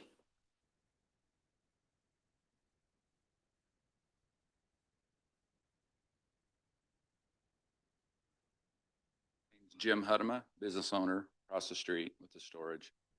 I guess what I'm kind of confused about, if we just take sheer numbers and who would this impact the least? The locations that we have, leave them where they're at. Or why do we want to start a whole nother chaos on a whole nother side of the city again doing this? Nobody's ever discussed the train. The train comes through there 3 times a day. Okay, we got impaired people coming and going. It's a very busy road. Now we got the train having to slow down for the impact of more people that are impaired, and it will happen. The road system will have people in the road that are impaired and will impact that. But I'm just saying, solution-wise, go where it affects the least amount of people. And I'm really confused why, if you could put all of this different zoning on this piece of property, why can't we do it right here with the city and leave it alone? Clean it up right here, put your little houses in here, and make this happen here. Why start a whole nother mess? The maintenance side alone, everybody keeps talking how wonderful it is to get all the brush cut down. That's just an ongoing process. It's not a one-time and done. It will continue every year, and eventually it starts growing back up, gets ugly again, and it gets messy again. So I'm just saying, for a solution, go where it impacts the least amount of people. I mean, if there's property out in the county, which there probably is, I'm in favor of put this little city out there, truck them out there. Thank you. Thank you, sir. Coming back to this side here. You spoke already. You're out, you keep asking. You only get one opportunity. You can come back next week. Anyone on this side? Okay, we're done. Okay, you got to be quicker. Let's go for it, sir. Please.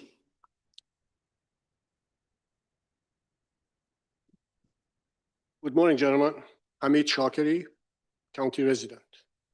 Commissioner Smith, first of all, thank you for signing on the library release. We appreciate that. Truth is hard to hear. When Mr. Fitch was saying the truth, you guys kicked him out. You folks are creating problems and then solving it and taking credit for that. There has never been a problem in this county. I have been here for 8 years, and I have been to every office. Every time I go there, there is absolutely no issue. I know you're going to say there is precedent for that, but one individual who has been very harmless, very articulate, and has never called anybody any names, you change that because of him. I'm asking for accountability. Mr. Blick, you fired our code enforcement officer or manager. You have not given an answer why you did that, and he has not been replaced. Please respond to that. I asked you that about a couple of 3 months ago. I was here and I asked you that. Has the grant been given to the airport extension? Has that money been returned? If not, if that money had stayed in the county budget, it would have created 5.5% interest for 3 years, would have been $450,000 that we would have gained from that money. The airport contract, has it been assigned to anyone? And if it has, who is it? And will you recuse your company from selling gravel for that project? That's to Mr. Black. Okay? And Commissioner Barnett, I don't know what the WBS stands for. Is that a weekly business session, or, pardon my language, is that a weekly bitching session that you come out here and you pat yourself on the back that what you have done after you have created those problems? Thank you. Have a great day. Thank you, sir. All right, let's be quicker on the draw here, people. Right here on the second row. Hi, my name is Kevin Darr. I'm the president of Pathways and the executive director of U-Turn for Christ. You know, I hear a lot of, different opinions about what we're trying to do. And listen, one thing that we have to remember is we're under a court settlement as a city as far as where this, the homeless camp can be or the encampments can be. And our hands are tied with that. But the one thing that we can do is we can offer a solution that's reasonably and objective, as the court order said. And with that, we can absolutely demand accountability from those living in the encampments that are there now. That's what we're proposing to do. And not only that, as a pastor in this community, I honestly believe that if you don't work, you don't eat. That says that in the Bible. We're not trying to give a handout to anyone. We're trying to give them a hand up. We're trying to give individuals an opportunity to make something better of themselves. That's what this country was founded upon. And not only that, but as a father and as a grandfather, I understand the concerns, and we've done everything that we can, due diligence. The security system that Jeremy was talking about goes much farther than that. In fact, it's designed to have AI tracking that if anybody leaves those gates, they're tracked by AI.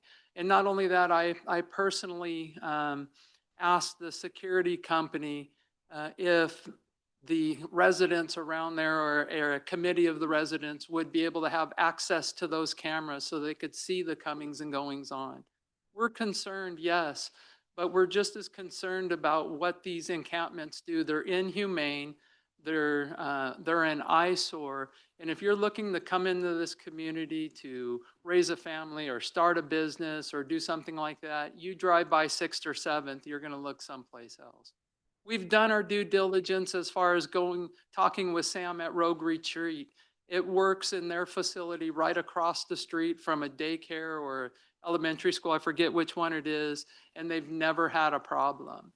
And what we have proposed demands accountability, and it unties law enforcement's ability to be able to cite, arrest.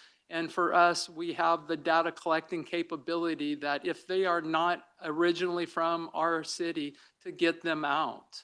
We've incentivized too long for the homeless to be able to come here because they knew that nothing could happen to them.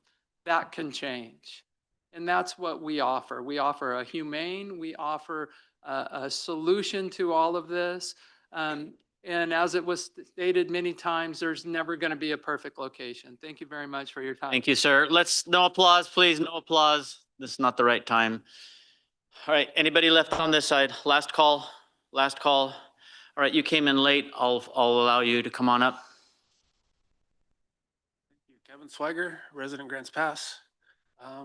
In the workshop, you mentioned that Pathways would need to get some community support in your decision to lease them the property.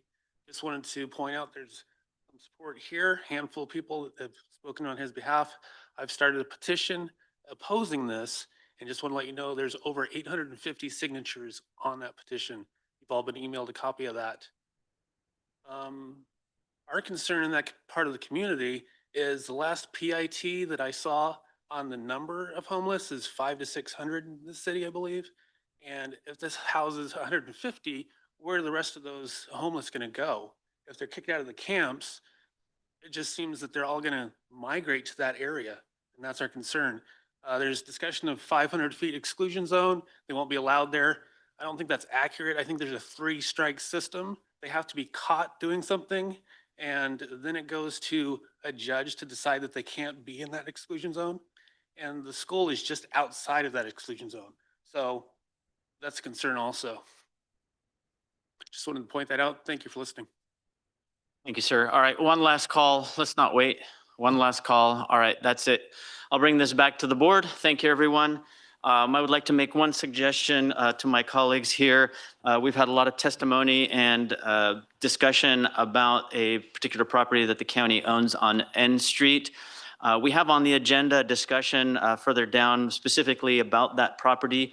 If you could afford me this courtesy, let's just respond to those concerns, not in connection with the N Street property, and we can have an open discussion about those those concerns specifically to that property later on the agenda. We'll start with you, Commissioner Smith. I have no comments. Thank you. Thank you, Commissioner Barnett. So you don't want us to talk about everything except for the N Street, and then we can have a discussion about the N Street. Okay. Anything non-N Street that you'd like to? Yeah, I just, N Street seems to be the main topic. So, you know, that's why most people are here, because they got word that something's going on when it's just a discussion at this point. So I guess I'll defer. Okay, thank you. I got a couple of comments. There was a question made about the enforcement of the law. We are the county commissioners. We are not the sheriff, and we are not the police department. We have very little influence over how those departments work, and I suggest that if you have a problem with them, you reach out to them. They can do a much better job at helping you with your concerns. The other thing I would like to bring out is that Park Watch was brought up about Park Watch. Park Watch is a great organization. They're doing great things, and I appreciate all the work that you do for keeping our town nice. Then that's all that I have. So if it pleases the board, I would like to move on to the agenda. And this is to entertain a motion to approve the JB Steel invoice payment for the amount of $112,650.48. I'll make a motion to approve JB Steel invoice payment in the amount of $112,630.48. I'll second that. Any discussion? Okay, hearing none, please call the roll. Commissioner Smith? Yes. Commissioner Barnett? Yes. Commissioner Black? Yes. Motion carried 3-0. Okay, thank you, gentlemen. Next item is board business, and this is in regards to the real property that the county owns on N Street, 1798 Southeast N Street. And as we know, we've had a lot of concern from the public here about that. And I would like to start, if it's okay, that this board has not made a decision. This board has been approached by an organization to possibly lease a piece of property. We have listened to them, just as we do with any citizen that comes to this board to speak to us about any concern that they have. No negotiations have taken place, no decision has taken place. I want to make that very clear from the very beginning.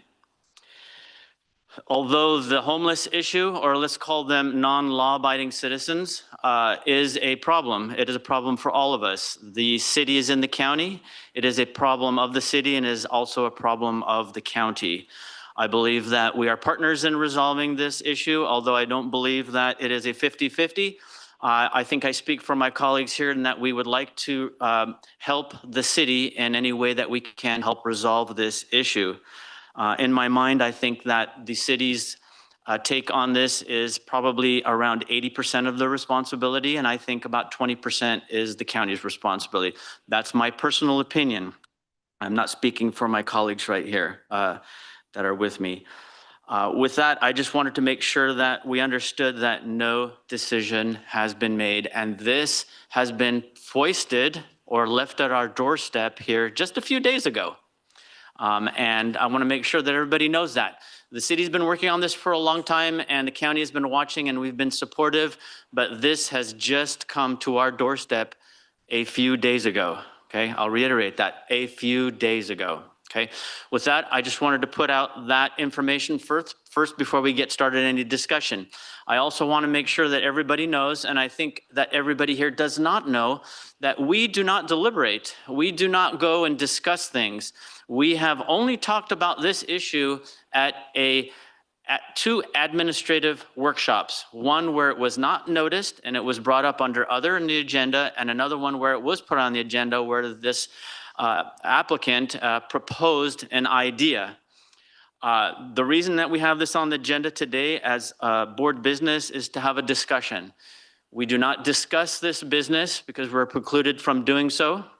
But this will now, I believe, be an opportunity where each of us can understand where we stand on this issue, and we can have an open discussion. And this is a discussion for the three of us.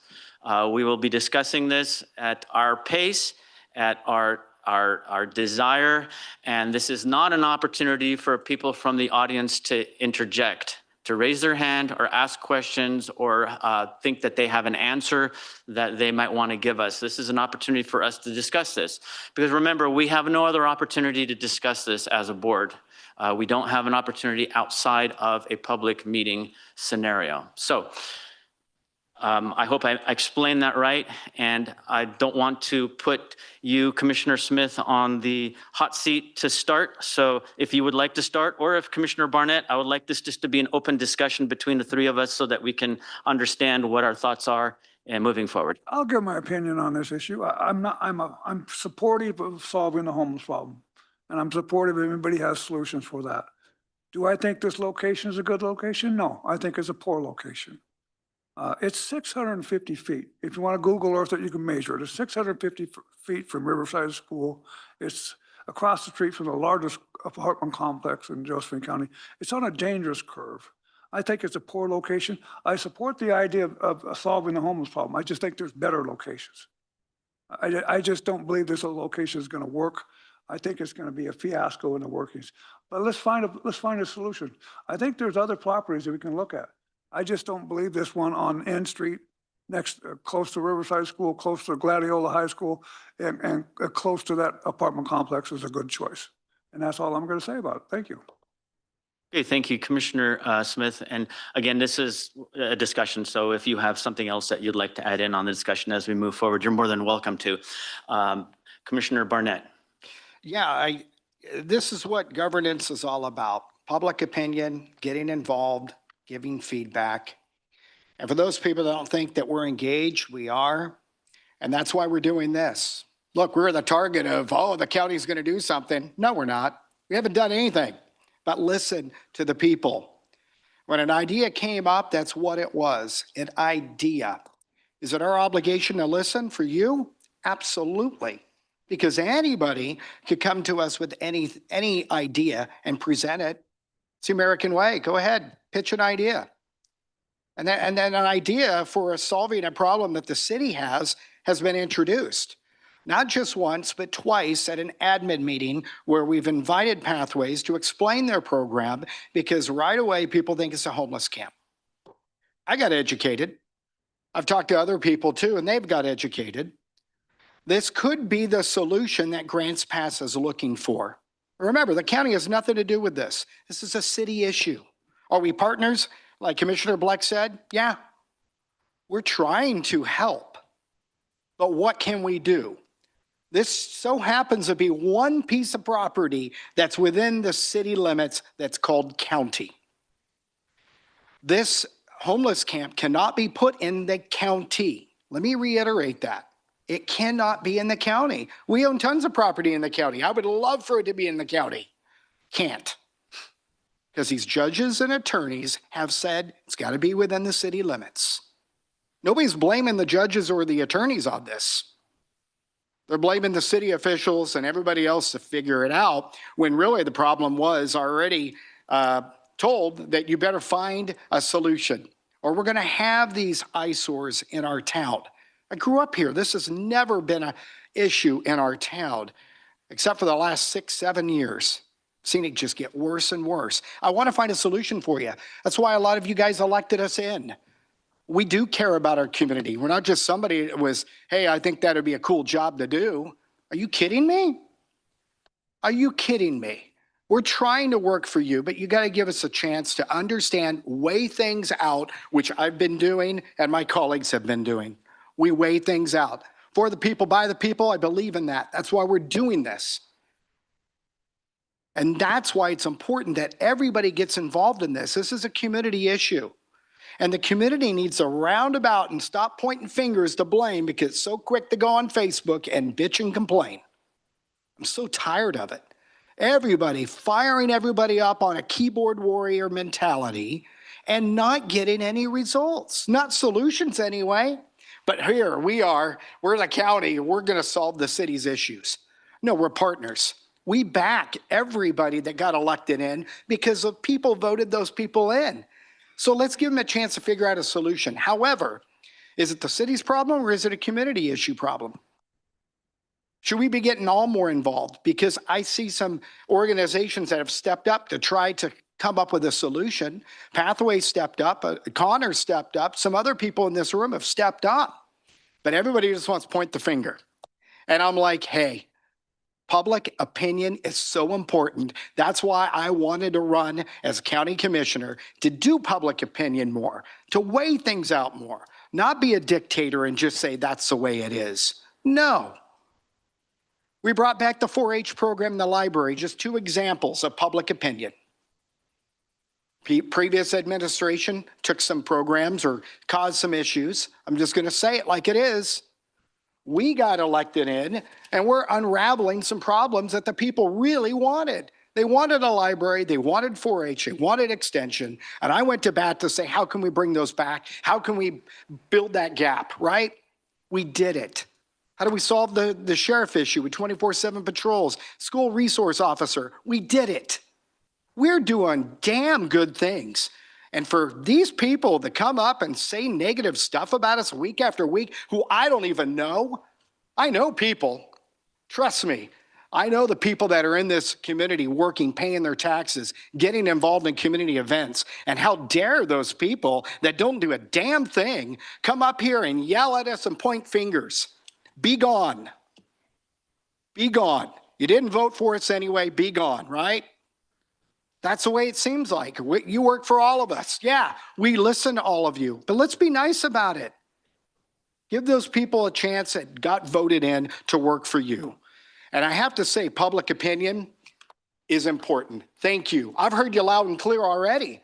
I've been on the phone with the superintendent of Grants Pass Schools. That's what I've been doing. Been on the phone with the residents of Sequoia Village. I've been doing it. I've been driving my car all around town meeting with people because that's what a public servant is supposed to do, gauge what the community wants. So sick and tired of keyboard warriors making crap up. Knock the crap off. I am so sick and tired of media. I'm so sick and tired of social media, networks, negative Nellies that are outside the door doing their garbage when this should be a community loving environment for all of us.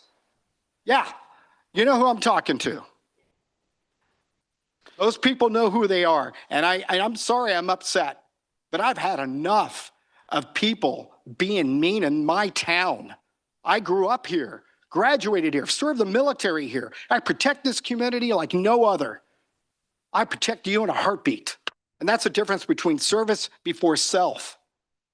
And how dare anybody question our integrity as a board of county commissioners doing the right thing, what we're handed down to us. So sick and damn tired of it. Wake up.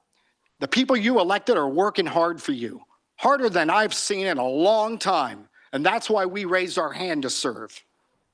And if you can't see it, get out of town. I am so tired of you guys making our town bad. And for those good people like Park Watch, commend you guys. How many Park Watch people? Raise your hand. Raise your hand. Because All right, let's keep this focused. No clapping, please. No, Let's stay this focused on the subject matter we have. This is the county property on N Street. Okay. I'm sorry, Commissioner, let's just stay on topic here. fine. So Park Watch, I love how volunteerism happens that way. That's community. And on N Street, I've seen what they're doing, picking up the stuff, Shoney and Park Watch and everybody else, U-Turn for Christ. I've seen them in action doing good things in the community, not asking for a flipping dime. That's amazing. Keep doing what you're doing. That's community passion. That's people getting off their butt doing something. And I've been part of that too. And I have to say, if we all do better as a community, this will be a much better place to live. And I want a solution that, if N Street is not the answer, people, we're hearing you. Let's find a solution of an alternative place where Pathways can do what they want to do, and you can get rid of these two eyesores. Remember, these eyesores don't automatically get to go to Pathways. There's going to be rules. There's going to be a check mark. There's going to be security. It's going to be managed versus unmanaged. And I'm tired of our town looking like crud. I'm tired of the people that I have to run into, my kids, because they're whacked out on drugs. Where's the rehabilitation? Do we ignore it? Do we keep it and just drive on by, have blinders on? Or are we going to do something as a community? And I think Pathways is a solution that the city gave to them. We just got this dropped on our door like, hey, you have a property. We think that maybe we can lease it. We haven't said a thing, yes or no. But we're open to solutions. And if public opinion was to say, hey, you know what? We endorse and give this a chance, we'd be all over it. And right now we're hearing a lot of, I don't know. I'm hearing a lot of no's. But if that's a no in that area, how can Pathways succeed in a different area? And I think that's a solution that we all need to find out because everybody's trying to work really hard on that. Thank you. Okay, thank you, Commissioner Barnett. I'll try to wrap this up real quickly. I just want to say that I learned a lot. Thank you for all those that came today to speak. I did really learn a lot. It's been drinking from a fire hose. I know about this problem at the city for a long time, but I haven't been involved in it as much as I probably should have, but I have learned a lot. I did learn something about an exclusion zone. I don't know what that is. I'm going to find out what that is and how that works. Learned something interesting about this property down by the cinema and also another one down by Redwood Highway. That's constructive. I appreciate that. I agree something needs to be done. I've lived here for 17 years. This last few years is getting really ugly. I'm a property owner here in Grants Pass and in Josephine County, and I really feel like we need to step it up, and that's what I'm going to try to do. I wish more people would come here to these meetings informed. I hear a lot of just misinformed people. Apparently they read something in the media or they saw something on Facebook last night. Let's do some more research and make sure we have good information. There is no such thing as a good location for this facility that we're talking about. There is none. I think if we were to rank locations from bad to okay to fair to good to excellent, every single one of them is going to score bad to okay or bad to barely okay. That's just a reality. That's just the reality of it. But having said that, I think this particular property on N Street is not a good one. It's down at the bottom. But I have some information to share with you. This is very interesting, and I'm going out on a limb by sharing this right now, but I was contacted yesterday at 4:43 in the afternoon by a property owner here in Grants Pass. I spent 3 hours in person with this person talking about an opportunity. This person has a property. I looked at it. It appears to me to meet a lot of the requirements. I don't know what all the requirements are. It appears to be in a not the worst location. It appears to be of adequate size, and it appears to have the right kind of infrastructure and the zoning, okay? And it is within the city limits.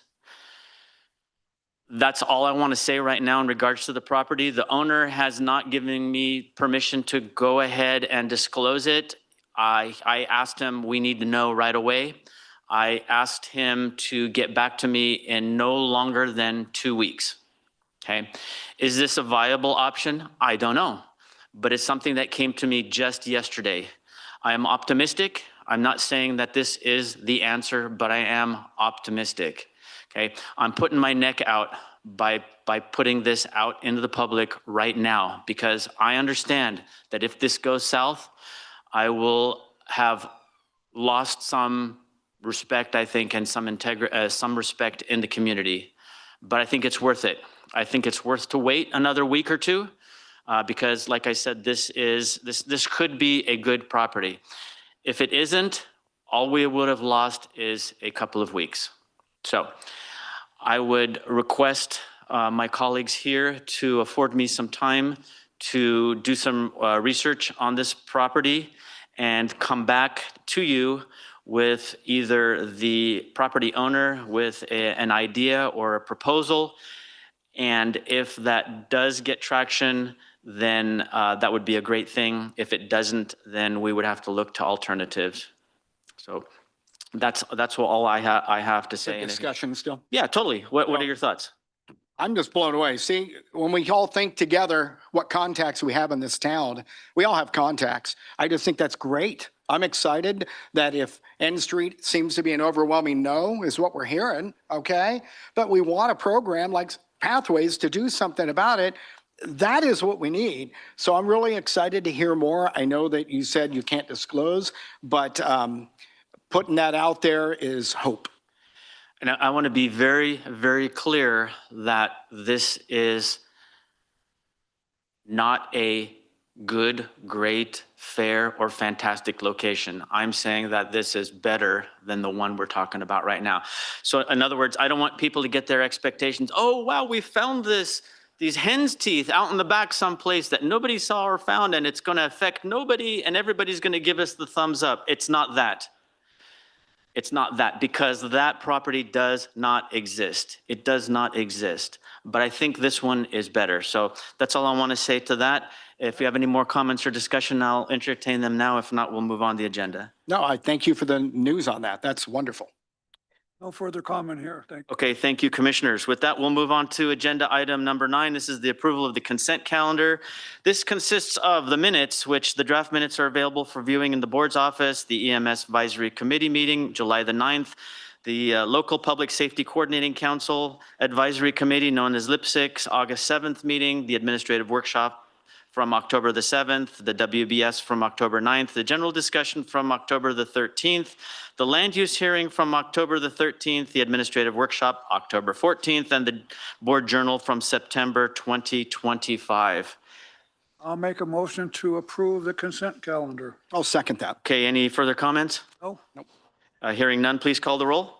Commissioner Smith? Yes. Commissioner Barnett? Yes. Commissioner Black? Yes. Motion carried 3-0. Okay, thank you. And I would just like to point out that 90% of the people have left the Ann Basker right here. I'm a little bit disappointed that it takes something of this significance to get people involved in local government. I know there are a lot of you here that are regular attendees and always have concerns, but also some that have constructive criticism. And to those I really appreciate. We really do. We really do. It's sad to see that something of this nature is what brings people out to become engaged. I would implore you, ask you to be more engaged what's happening on county government. And the reason I do that is because there's stuff going on that we have some control over and some that we don't have control over. We need help. You need to get involved. We need your help. So with that, I'll move on to other matters. Commissioner Smith, anything under other matters? I have nothing, thank you. Thank you. Commissioner Barnett? I have nothing. Okay, I have nothing as well. Under announcements, Commissioner Smith? Oh.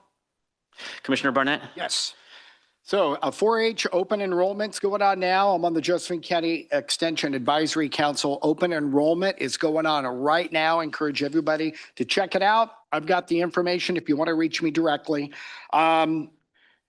Just wanted to say that Parkway, Park Watch, and along with the community volunteers and HOA, Devil's Slide, 8 o'clock last Saturday was phase 1 of a cleanup that was all volunteers. Thank you so much. U-Turn for Christ was there as well. Thank you for that. That's Devil's Slide that you've been hearing about. Not a county issue. It's just everybody pitching in to help. Happy birthday to Nicole, our board secretary over there. Happy birthday. Yeah, we're not going to sing to you because we sang to you already this morning. And congratulations to Ken Clever, our IT department, 30 years with the county. We recognized him yesterday. So yeah, Ken Clever, great guy. Ryan Johnson also, he keeps all our facilities looking good in the county. He's a director. 25 years. So we commended them yesterday with an award and thanked them. And we just like to thank those people that have done such great things for the county.